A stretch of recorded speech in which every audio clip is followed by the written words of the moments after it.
Hi and welcome to another episode of the Bonsai Stuff podcast. It's me, Scott Martin, and I think you're going to enjoy this one. So this episode, this podcast, is a bit of a continuation from the last one where we had a chat with Jarryd Bailey. So I thought about it long and hard, and I really liked where the last podcast was heading with that diversification of thoughts across different states of Australia.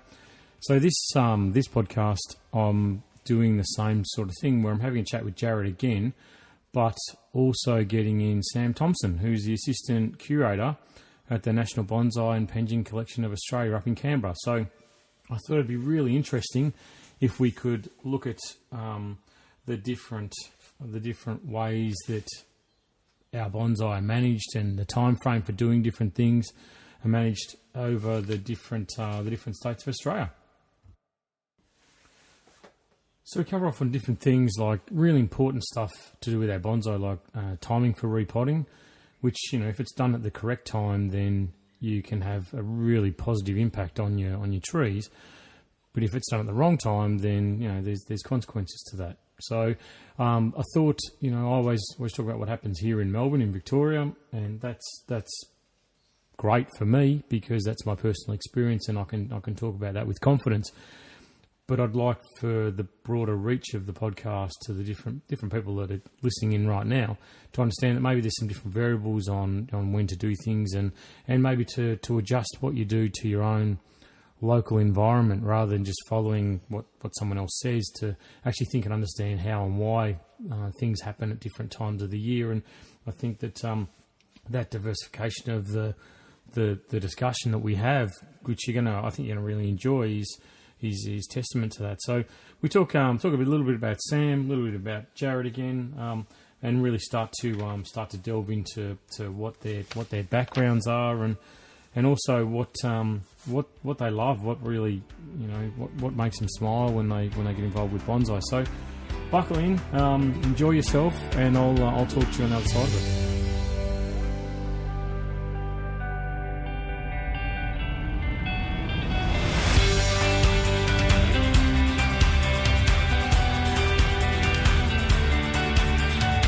Okay, so here we are. We've got a couple of extra passengers on the podcast this afternoon.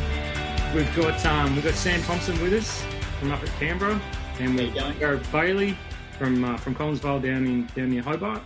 So and with myself from Melbourne, Victoria. So we're a three location podcast today. So we're just going to have a bit of a chat and talk about differences, I suppose, in our climates and conditions and how we do things, and just, I suppose, give you a bit of professionals inside chat about bonsai. So welcome, guys. Thanks for coming on the podcast.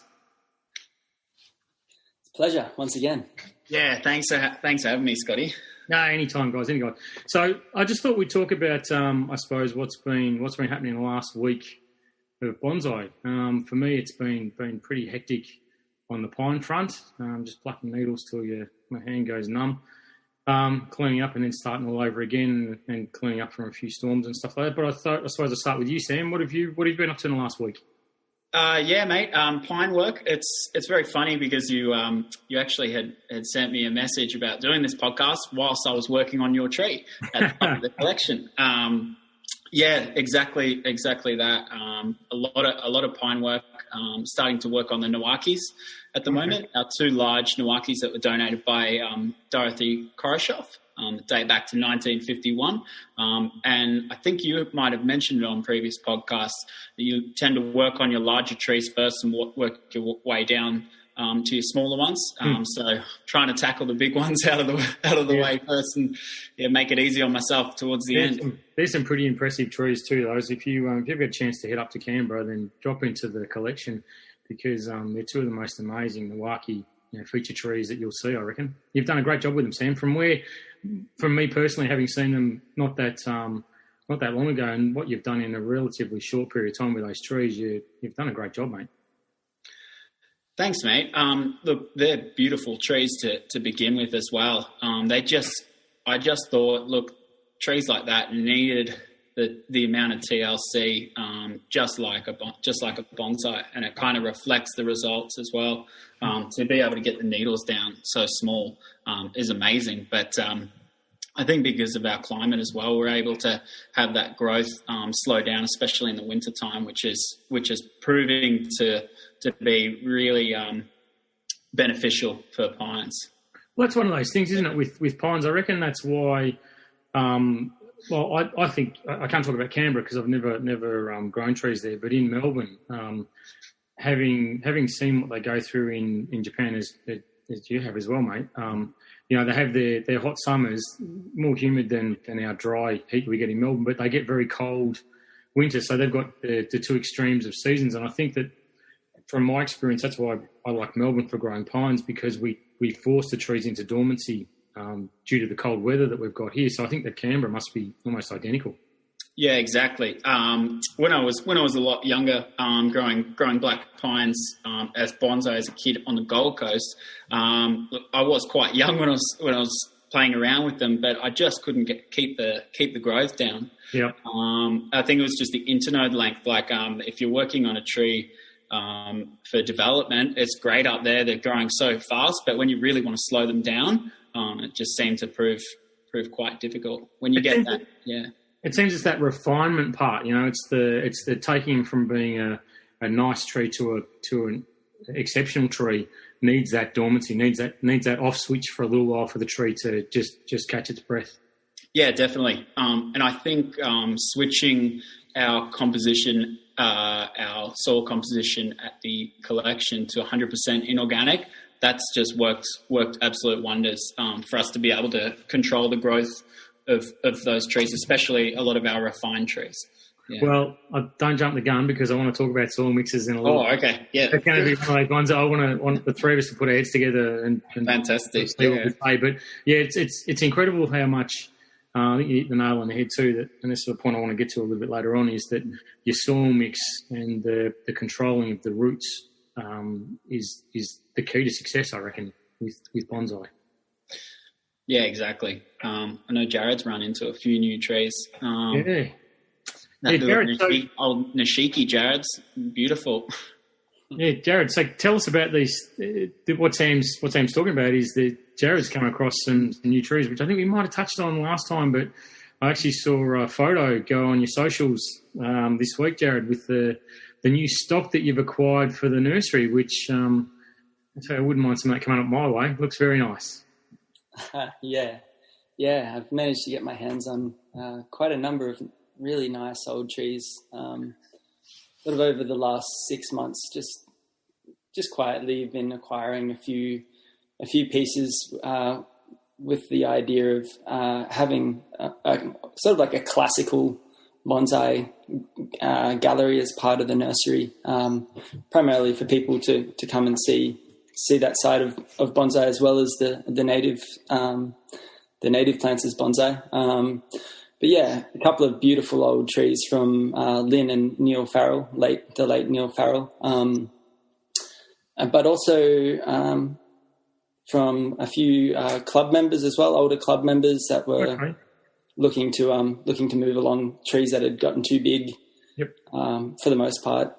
So a lady by the name of Diana Jones, I got a beautiful old wisteria from her, and there's a few other bits and pieces that have come into the garden. So yeah, it's kind of nice actually. After focusing for so long on the Tassie native stuff, it feels like bringing some of those species that I worked with when I was younger back into the garden. It feels whole again in a way. Yeah, well, I think from my personal experience, like I was more down the exotic path and then walked into the native path, sort of further down the track. So I'd found that I became more well-rounded, I suppose, by having access to everything and by dabbling in different things. And I have a constant belief that every different species has a marker for me that makes me excited or puts a smile on the dial. And natives have their different things too, which I never really fully appreciated. A lot of years back, all I looked at was inspiration from overseas and from magazines and whatever, and because there was nothing really here in Australia to make you go, wow, that's amazing. But now there is. Now that we've got so much more experience and many more high quality trees and setups like what's happening up in Canberra with you, Sam, to sort of display these things for the general public, that there's a lot more effort being put in. But Jarryd, going back to getting that new stock, I reckon there's nothing better than getting a couple of new trees that you've got to put some developmental work into. And, refinement's one thing. And I'm going to do a podcast next one, I think, talking about refinement work and development work. But refinement work is one thing, and it's highly repetitive and it's satisfying, but I reckon it's getting something bare bones or something that's maybe gone a bit too long in the tooth and trying to get it back into being into its its perfect form that you see in your head is the exciting part about bonsai.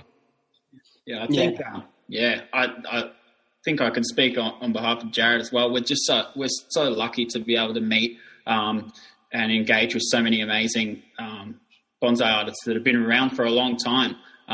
Also to mention Hugh Grant up at the Blue Mountains as well. Us three are always talking about we've met this person and they've got this tree that they want to hand down, and like to be able to be the custodian of that tree for that certain amount of time, to kind of put your own little flavour on it as well.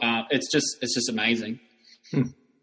Yeah, no, I agree. I think it's I think the longevity of trees in Australia, overseas they have this generational thing where it passes down the line, whereas Australia we don't really have that. So I come across a lot of people, as you've just said, that sort of get to the point where it gets beyond them and it gets too big. They get frustrated with the workload, or simply the collection grows too much to the point that where there was 100 branches to cut last year, this year there's 200. Next year there's 400 branches to cut, and the year after there's 800 branches to cut. So you just can't keep up with that kind of volume of work. So a lot of people acquire a bucket load of trees and then have to thin them out later on because they just physically don't have the time to maintain the stock. So weird how it accumulates like that, doesn't it? Yeah, mate. I try and warn everybody saying, what takes you 10 minutes this year is sort of half an hour next year, and then it's a couple of hours, and then it's a whole day. It's like it seems to just wash over them like a bonsai haze when you walk into a nursery and you see that thick little trunk sitting in the corner with a price tag on it, and you can't walk past the bloody thing. So anyway. So Jarryd, what else has been happening around your place, mate? How's the development work going in the nursery? It's all coming along well, slowly. Just still moving around gravel. Sort of in the post excavator stage of putting all the pieces back together. So I was driving the excavator, sort of a month or so ago. Maybe it's 2 months now. Time sort of ticking along, and just cleaning up the rocks, trying to make the nursery safe for people to come and visit while it's in a transitional phase. So, coming into winter, there's a lot of mud around when you're sort of in the middle of a construction phase. Yeah, so just trying to keep it tidy and keep it safe and keep ticking along. Got a lot of rock work to do, which is probably why it's on the back burner a little bit at the moment, because that's a lot of heavy work. So I'm sort of ticking along with that. I saw you ship some more trees over to the mainland the other day, mate. Yeah, well, new trees coming in means trees need to be going out. Like you said, there's only so much you can do, and I'm not sure how many trees there are here in the nursery, but it's at, I would say, capacity, almost too many trees. And you can see the impact of too many trees on the better quality trees. Sometimes there's things you want to do on the better quality trees, but there's more urgent things that need doing on, say, other trees. So that's very exciting, though, for the Tasmanian bonsai scene, though, to know that you're at that point now and you're still developing things that, as a bonsai enthusiast, to know that there's going to be somewhere you can go for a long period of time to acquire new stock. And I love it when you get into a bonsai nursery and you're tucking around the back corners and all of a sudden you come across that something special, which, maybe everyone else has overlooked, but you see something special in it and grab it there. So, no, mate, you're to be commended for what you're doing down there. You're putting your back into it, I tell you. Yeah, it feels that way. So, when you mentioned about winter and mud, that's one of the things I want to talk about too, and talk about your winter preparations for all three of us, I suppose, and how we look after the trees and maintain them and stuff, because we're not in tropical regions, and I looked at the weather forecast in Canberra for the last little bit, Sam, and you've been getting pretty cold up there at night time. So what do you guys do for looking after your trees? And I'm not just talking about the collection, Sam. I mean, for you're a bonsai professional. So what do you do with your trees in your own collection? Yeah, I regularly speak with Jarryd about this as well. also with you. We unfortunately had a really bad -6 at the end of autumn, and that was just a shocker because the trees that you think are actually quite hardy, some of their foliage hadn't completely hardened off. Trees that you would normally leave out in the winter. So that was a bit of a learning curve. I had a sticky wattle that just got belted by the frost, whereas it would have been okay otherwise. But luckily, so the leaves had dropped, but I think the meristems are still active. So that was fine. I think just greenhouse heaters as well. Trying to play around with heaters. Is that for what sort of species are you doing with the heaters and the greenhouse? Is there? I've got a jade bonsai, and I have a Port Jackson fig. But the jade just didn't like that -6. That's for sure. So that's going to be being sent over to my friend's house, who fortunately has 2 or 3 heaters in his greenhouse. Lives just around the corner from me, thankfully. But it's just more a learning curve for myself, thinking forward from that experience, and thinking, well, how can I better prepare? And you hope that the results aren't as bad, but it's all a learning curve as well. But I think just battling with it's not winter preparation. It's that end of autumn when there are some really cold days. That's what I've found is you need to prepare then. Yeah. When you get caught by surprise with a snap change, a snap frost or something like that. Yeah, that's the same here. What about you, Jarryd? What do you do with your trees? Do you do anything special with prepping them? Do you put them into storage? Yeah. So over the last couple of years, I've thinned down the herd a little bit with regards to trees that were struggling through the winter period. I just figured move them on to warmer climes where they can thrive a bit better. But, in particular, I bring the Banksias into the greenhouse. I've stopped growing as many Integrifolia because they don't seem to do very well here. Over the winter, they get really bad frost burn. Yep. And the Eliocarpus, the blueberry ash, they seem to get burnt. So those are the trees that I'll probably start to phase out of the nursery just because they don't love the winter. But as well with the Banksias, I like to take all the moss and top dressing off the soil just so I can watch it and make sure it's drying out, because they seem to be really susceptible at this time of the year to root rot issues with, under the moss you can't really quite see what's going on, and also it just helps to let that sort of moisture off gas. Yep. Yeah, so that's one of the other things I do at this time of the year. And then, I just start to watch. I don't cut the trees off the bench just yet. I just watch the weather forecast pretty closely, and we do get a lot of below -5 sort of mornings up here, heavy frost. If I see that coming, I'll go through and take the majority of the trees off the bench and sit them down, and the really susceptible ones tuck them under the bench and sort of bury them a little bit in the gravel, bury the pots a little. But yeah, I'm sure you've got your routines as well, Scott. I do. So you mentioned the moss removal. That's a really interesting one, an important one too. I think I come across it, as I'm sure everyone at our side of the fence when it comes to being bonsai professionals. People talk about how they love moss and it looks fantastic and looks great on the pots, and that's cool. Like, I like it when you're getting into preparing for a show or something like that. But when you've got trees sitting on the bench and that moss sort of starts to creep across the pot, it can be deceptive with watering. You can feel the moss and it feels nice and wet, but really it's bone dry underneath. But then the moss starts working its way up the trunk and then starts becoming destructive, and next thing you know, you can't get rid of the stuff, and it's growing right the way up the trunk in the cracks and crevices of plates of bark on a pine or something like that. And it's a real nightmare to manage. So there's old remedies of 50-50 water and white vinegar to sort of dab it on there to try and kill it. Yeah. I've tried that for years and it never seems to work effectively. So, you end up having to use tweezers to pinch the stuff off whenever you find it, and then it dries up as the weather gets warmer, and then as soon as it gets cooler and wet again, it's back. So I think the best thing you can possibly do is avoid putting moss anywhere near the base of your tree. Have it on there for shows and stuff like that, and for demonstrations and that sort of thing. But as far as permanently keeping moss on your trees, I reckon it's one of the worst things you can do. My personal opinion, anyway, if you're concerned about the trunk.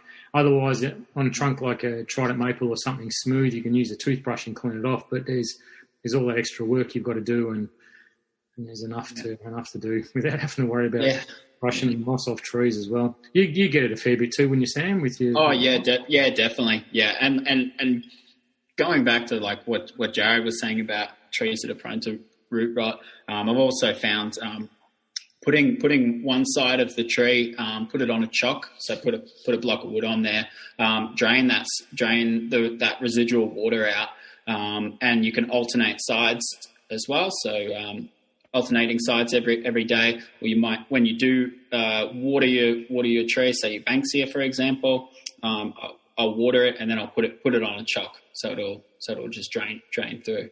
And that seems to be great. Yeah, that's a great little tip, Sam. I have a heap of little pebbles and stuff around the benches, and only in the depth of winter when the tree's fully dormant will I go around and just put a little pebble underneath each of the pots just to sort of tilt them just a little bit, just so you get one side of the pot that's at least dry, because the root sitting in all that water is no good. But yeah, so other than that, winter preparation for me, I don't move the trees anywhere. I don't pick them up and shelter them or anything like that, because normally we get, a handful of frosts per year, and I like to, as we were saying before with the black pines, I like to let the trees get into a state of dormancy and going into exposure with the elements. Like we've just had a horrible storm up here in Melbourne, sort of, which passed up through Australia and Canberra and whatever else, and through Tassie. So you guys have felt it as well. But the strong winds and stuff that we had, wind's one of those things that I really, really hate, but I love what it does as well. The trees get a good dust off when there's 100 km/h wind, and it removes all the fungal spores sitting around, gets rid of the final amount of leaf litter that's sitting around benches and stuff like that, and moves everything on. Gives the trees a nice little shakedown to clean. But as you might have seen today on my story and on Instagram, it can sort of blow trees off pots and snap the tie down. So it's one of those things that I love, but I really hate it as well. So I don't try and tend to move my trees too much. I do have areas where I'll pull shade cloth over when I know it's shade cloth I use for the extremes. When it's going to get above 40 degrees, I pull the shade cloth over, and when I know it's going to get 0 or below, I'll pull the shade cloth over as well. And up there I've got firecass, my maples, especially highly ramified maples. I've got them under there as well, because that's one thing that can happen is as your trees go through the freezing process, some of the thinner and more delicate buds, especially if I've found that if you defoliate a maple and push a last lot of growth, that fresh and new growth is more vulnerable and susceptible to dieback if it's exposed for long periods of times of freezing. So, like I said, it's not sort of thing that I have to really worry about. The majority of my trees are out in the open, but there's probably 20 or 30 that I do shelter away. But I don't have a greenhouse. And that's what I was interested to talk to you guys about, whether it's something that's worthwhile. My figs, I find that letting them harden up and letting them get slowly exposed to a gradual cooling process, they look a bit ratty by the end of winter, but when spring comes around, that maybe November, when our temperatures start getting up at night and they start to grow, I don't mind. I go through and defoliate them anyway, so I get rid of all the damaged old leaves and the tree takes off and does what it can do. But maybe a greenhouse for it wouldn't be a bad idea, I suppose. So I just want to talk now, just as I mentioned before about moss with shows, I just want to raise, so there's been, obviously I love bonsai shows. I talk about it all the time on the podcast. I think it's a great way for people to have a target, something to aim for with their trees and with a collection. And, I know down here there's a couple of shows that hopefully take place in August and October that I'll definitely be putting trees in for. And I know now that when I'm doing my autumn pruning and some of the deciduous, I was thinking, yep, you're a target. And then when I was working on some of the pines, I worked through those and thought, yep, okay, yeah, you're a target to go in the show, definitely. So I work on them, I think, and this sounds terrible, but I work on them a little bit differently when I think they're going to go into a show, and you maybe spend that extra half an hour or an hour fine detail wiring and making sure that everything's perfect for them. So, Sam, I just want to ask you, mate, you've been in some shows and you've had some ripping success. So congratulations. So if you can just let everyone know what you do when you're preparing your trees for show, because you've certainly taken home the chocolates.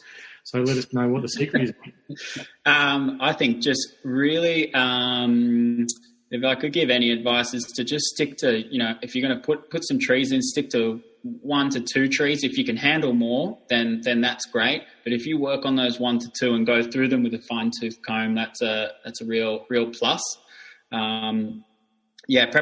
Preparation is everything, and it all depends on what type of tree you're going to be choosing.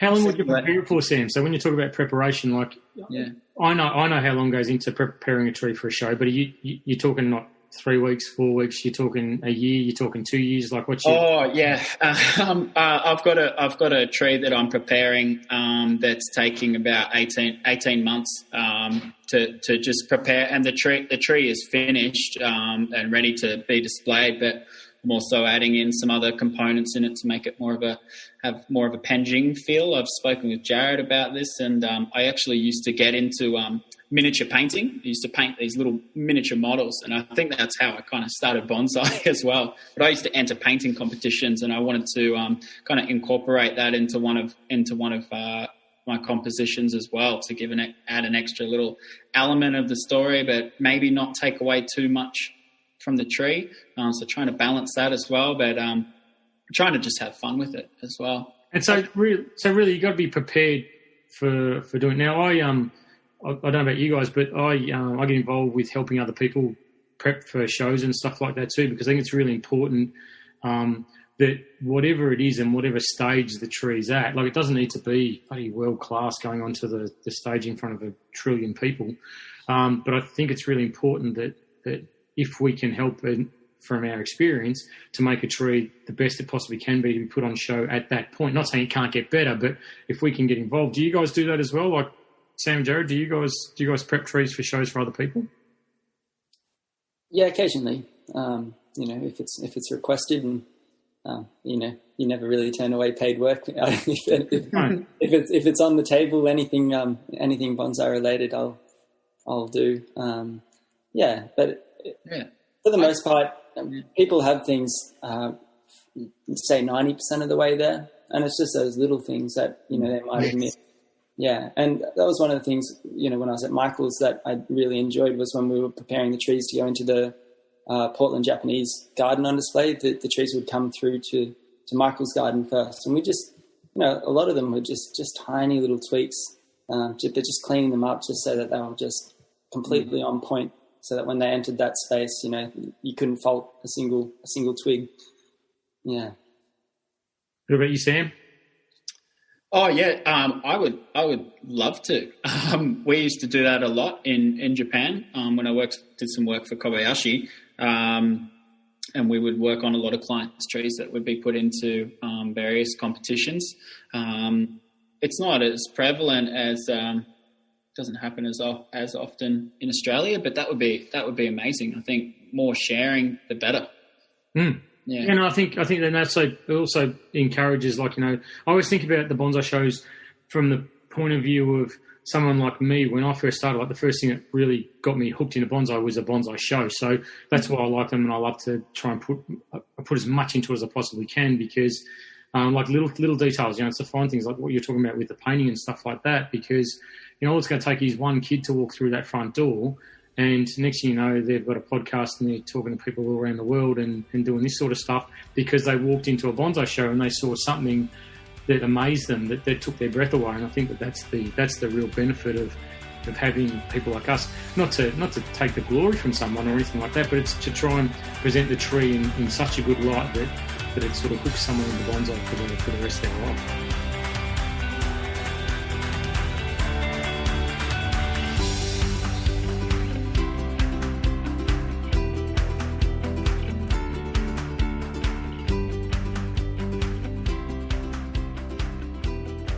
Right, so we're getting to the pointy end of the season now, called repotting season, which for me starts next month. So I've got about another 3 weeks left of pine work here to get through of training and personal work and customer work and that sort of stuff.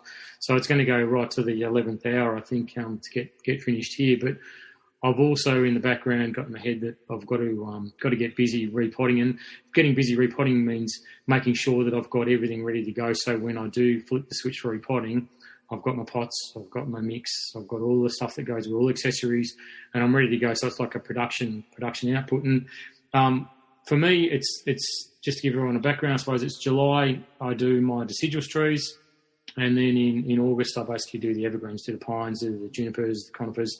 So they'll get smashed out later on because I find they're a bit, for Melbourne, they're a little bit slower to wake up. So I can get into the deciduous trees a little bit earlier than them waking up, and they wake up marginally earlier here.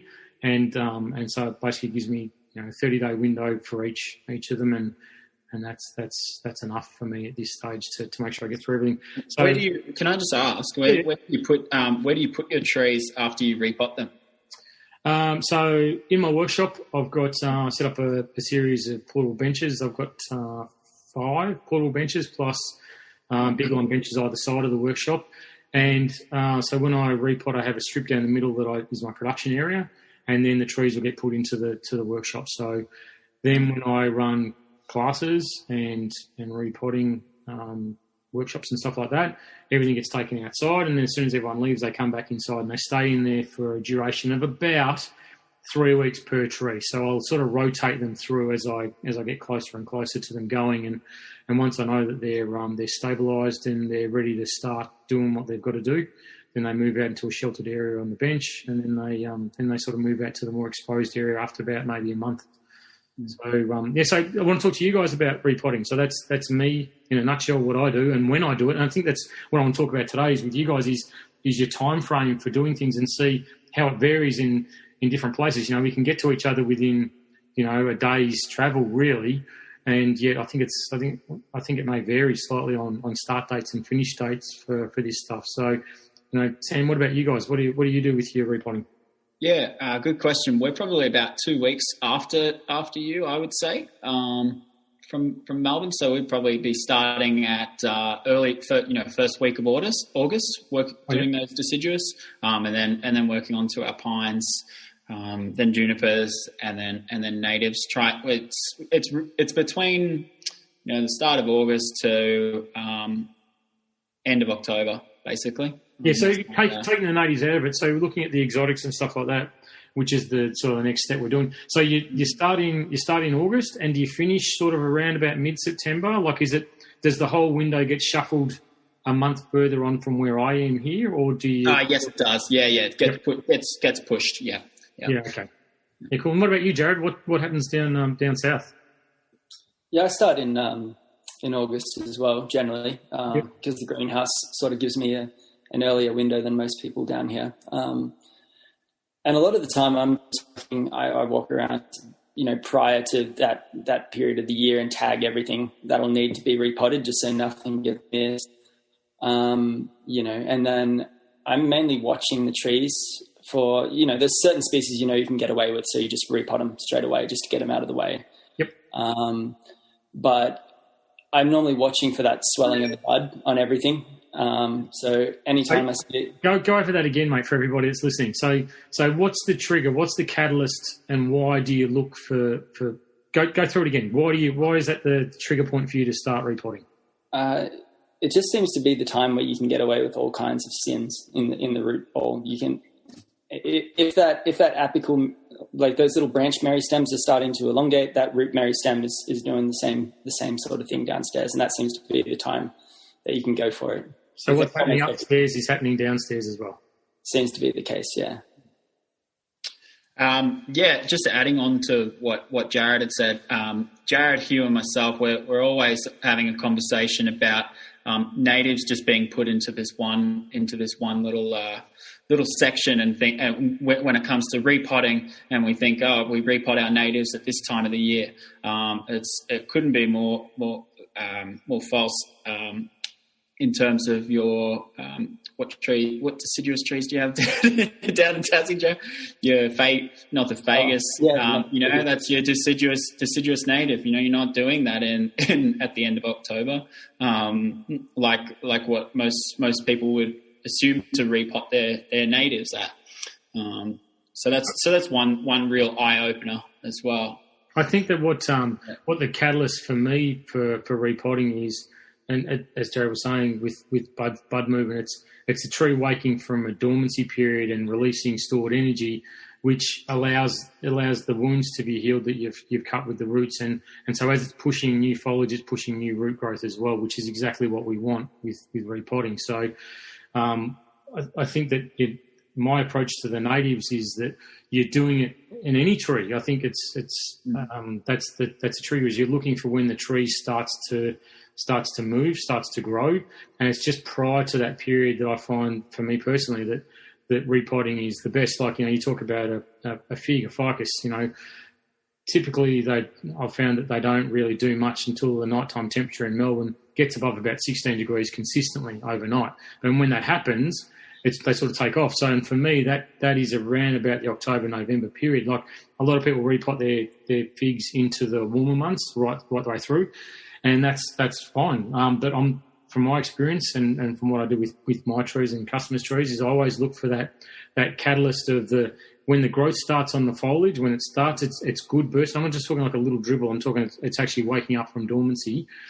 Then that's when I find that it's the best time for me to be repotting the trees, whether it's, I don't care what it is, native or deciduous or an exotic, whatever. Doesn't really matter. So while we're talking about repotting and stuff like that, let's just talk about soil mix quickly, because I'll go over again what I do with my mix, and the reason why I use it. I use a pumice-based mix because, one, I can get it. This year it was a lot harder to get because of delays with shipping and stuff like that. Overseas made it a bit of a nightmare. And anyway, so it's still the case. Scoria, about a 7mm scoria that I've been able to source as well, and pine nuggets. And I find that those three components in the mix for my trees and the growth that I want, doesn't matter what species it is, everything goes into the same mix. You can fine tune different things with your soil mix, of course, but for me, that's what I use, and I find that I get really good results, and it means that I can control the fertilising regime and encourage growth or hold back growth with that, as opposed to the watering side of it and punishing the tree basically by offering sparingly water, which I don't think is reasonable. So, Jarryd, what do you do with your soil mix down there? So we have a lot of difficulty getting soil into the state. It's kind of prohibitive, the cost of shipping soils from, say Akadama from Japan into Australia and to Tassie again, to be using it on the scale that I needed. So I'll probably do, say, 300 repots come the late winter, spring. So I'm sort of dictated a little bit by availability of materials and the economic side of things. So my mix is quite simple, really. I do equal parts of a good quality horticultural grade potting mix, and for trees that need better drainage, I'll sift that out. Then 1 part of perlite, which is provides that gas exchange component to the soil mix. It's also very light. A lot of my trees are really large, and I work by myself a lot, so that that's, for me, it's invaluable, that lightweight nature of that particle. And then the other particle I'm using is zeolite, which I put into the mix. It still has a bit of that gas exchange, but it has an exceptionally high cation exchange capacity.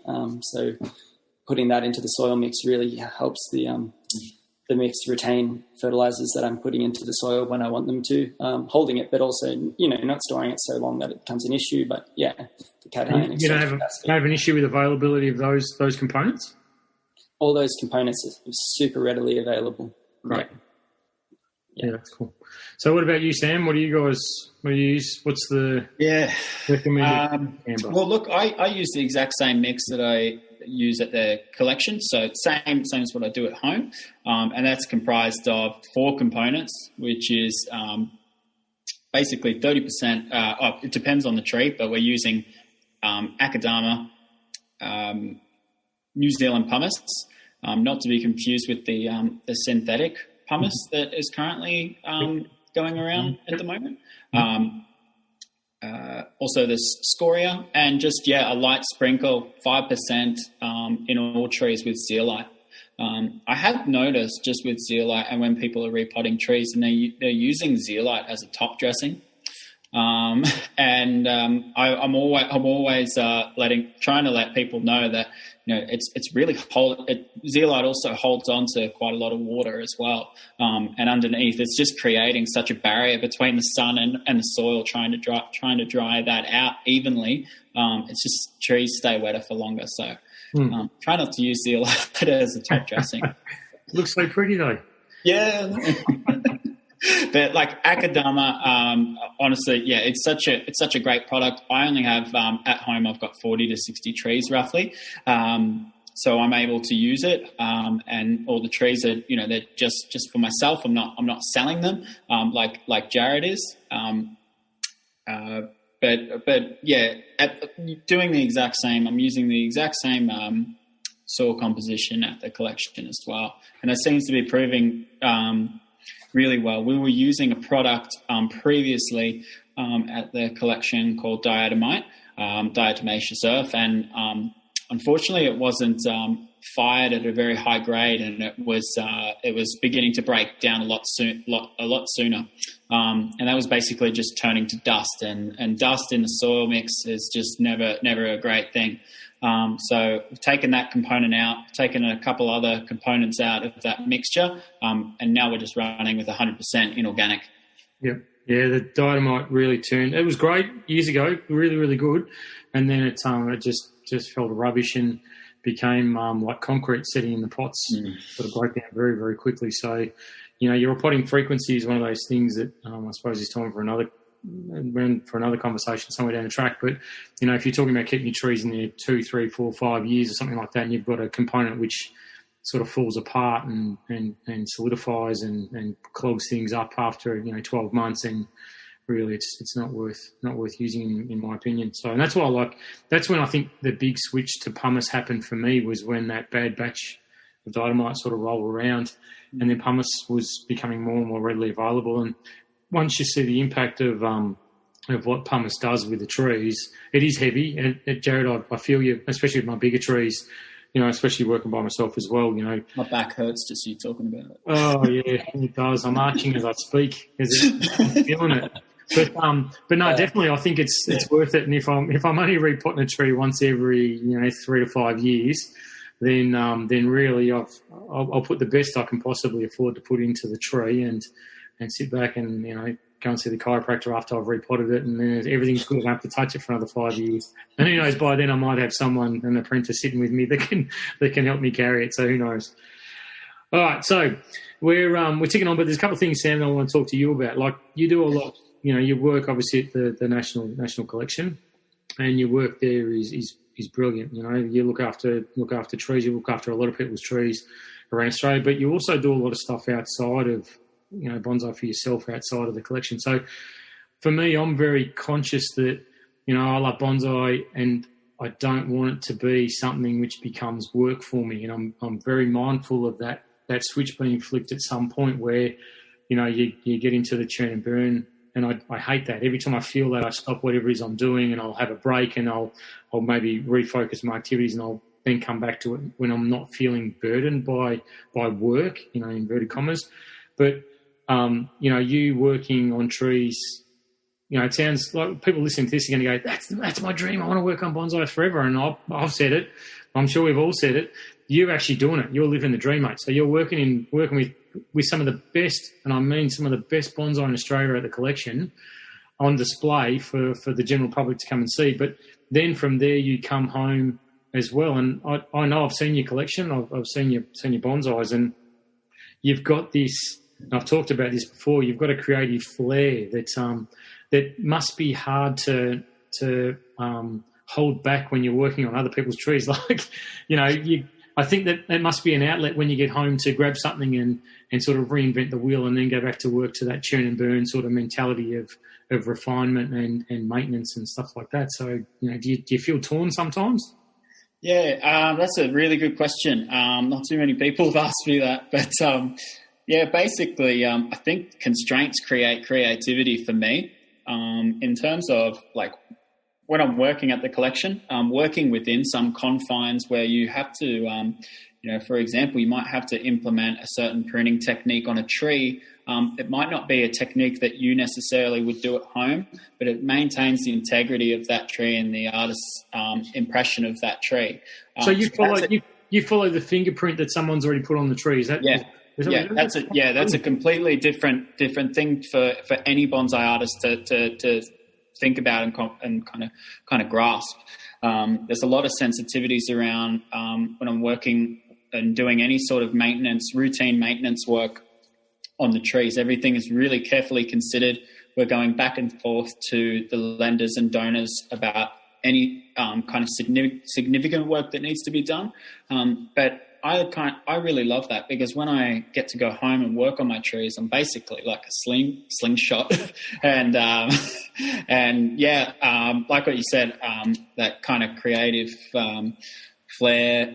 So you say it just tends to come out, and I really do enjoy it. Do enjoy it. Yeah, I think the creative flow. Yeah, it has to happen. You have to even do things that you might not even think is the right is the right path, and it might be terrible, but at least you're by yourself. Nothing ventured, nothing gained. I think you've got to have that outlet. I think that doing what you do day in, day out, there'd be. I'm speaking for you, of course. Whether it's true or not, I don't know. But there must be frustrations to a certain extent. But then letting those creative juices flow, and also like from what I've seen of your collection, like there's some bloody brilliant stuff in there, and really inventive and really clever stuff that I've looked at, and I've even scratched my head going, bloody hell, I've never seen that before. Or the way you presented something makes you stop and think. And I've talked before on the podcast about I get a lot of people asking me about flaws or imperfections in trees, and I think that a flaw or an imperfection is a reason to stop and look at a tree, whereas when they're perfect, you just go, yep, okay, that's great. And it's very disrespectful, I know that, but you sort of tend to breeze past the perfect ones, and when you see something that's a bit left to centre, they're the ones that draw you in, and you spend an extra couple of minutes looking at them at a show. And that's what I found myself doing when I looked at your trees, was really being drawn into them and intrigued and sort of going away going, wow, that's really clever. And I was even talking to my wife, Lisa.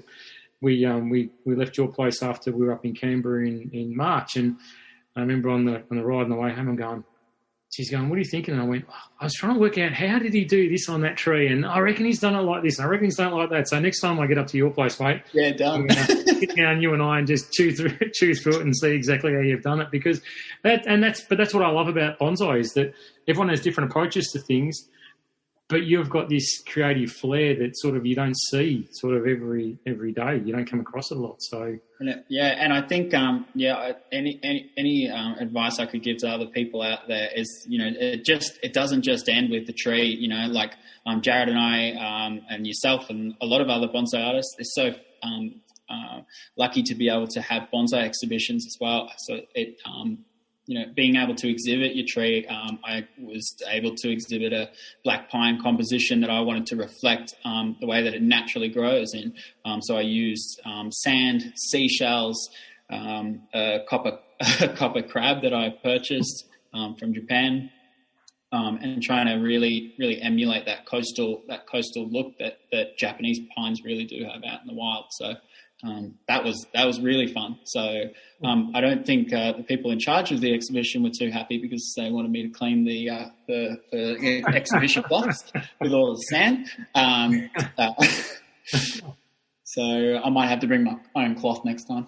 Yeah, bring your own tray. But no, I think that's part of the benefit too of bonsai shows like we were talking about. It's not something you walk into and you put a tree on a stand and then sort of walk away. Like, you put a lot of thought and process into it that other people get enjoyment out of, and I reckon that's all part of the kick of presenting. Yeah, on the topic of bonsai shows at the moment, I'll just put a little plug in. We're organising the Native Bonsai Symposium next May, so May 2022. Fantastic. So late April, early May that weekend. And we've got a really great venue, which we did a trial run in with our club show this year, and I think it's going to be a really great event. All things going to plan. So I think this will be one if anyone can put it on the calendar and come down to Tassie. We're also going to do a field trip as well out to see the Fagus. Oh, here we go. Let's do a little grab. I'm booking tickets now, mate. Nice.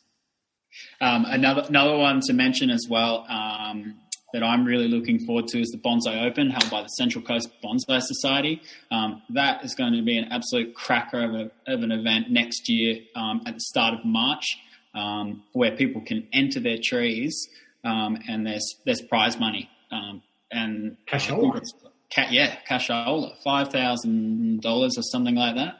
And I think I don't know if it is the money, but it's bringing some artists out of the woodworks and trees that you would never see before that would really just be kept in their backyards for their whole lives. But they're starting to bring them out. So that's amazing. That's also everyone's got their calculators out, mate. They're working out the cost to travel a kilometre, what they're going to get when they win, how much it's going to cost them to get back, less the accommodation, less the expenses. Is it worthwhile? Now, of course, it's worthwhile having a crack at it. Seriously, no, I reckon that any show, these two shows that you're talking about sound fantastic. So what I might do is get you guys to flick me some information so I can put it in the summary of the podcast. So when people listen to this somewhere down the track, we're in June 2021 now. So we're talking about some shows coming up in 2022. So it's sounding very, very positive for the world of bonsai. And that one in Tassie, Jarryd, that sounds great, especially with throwing in some of those trips into the wild that we talked about last time. So it'd be great if you got all that up and running for the bonsai tourists that can travel around and see the place as well. Yeah, so we're hoping to get a bus organised and take a whole swathe of people out to see the wilds of Tassie to a pretty beautiful but accessible location. Geez, how good's that sound? Yep, well, I'll be there, so save me a seat on the bus, mate. No worries. Yeah. All right, guys, well, that's about us for this chat. So thank you very much for coming on board, Sam and Jarryd. It's been lovely to catch up with you guys. You're two of the nicest blokes I know and most talented blokes in bonsai in Australia. So we'll be doing this on a semi-regular basis, I'd assume, where we can have a chat and talk about different things. And if you guys, anyone listening, has any questions for either of these two Muppets, just send it through to me, and I'll make sure I get it through to them, and we'll come back and answer it in future podcasts. But thank you, guys. It's been great. Thanks, Scotty. Thanks, mate. Anytime. All right, so we'll catch up soon then, guys. See you later.